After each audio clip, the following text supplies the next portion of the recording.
Magandang araw po. Narito na po ang magiging lagay ng panahon ngayong araw na Martes, May 7, 2024.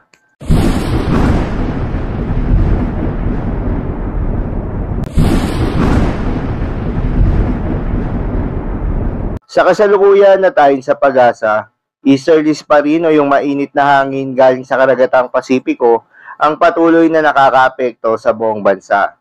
Dahil dito, patuloy pa rin makakaranas ng mainit at maalinsangan na panahon sa malaking bahagi ng ating kapuluan na may mga tsansa ng mga localized thunderstorms lalo na sa hapon at gabi.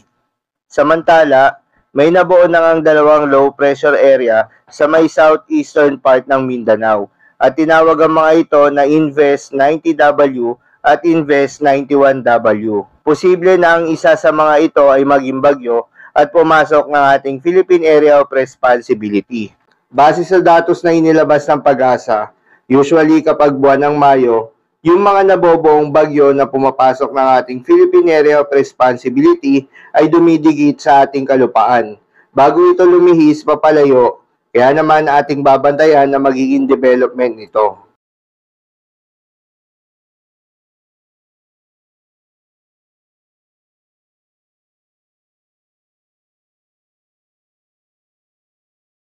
Para naman sa lagay ng panahon ngayong araw ng Martes dito sa Luzon, asahan sa Metro Manila at nalalabing bahagi ng Luzon ang maganda at maliwalas na panahon.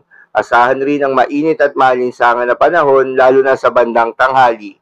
Dulot yan ng easterlies. Ngunit pagsapit naman ng hapon hanggang gabi, posible ang mga tsansa ng mga pag-ulan o pagkidlat pagkulog, dulot naman yan ng mga localized thunderstorms.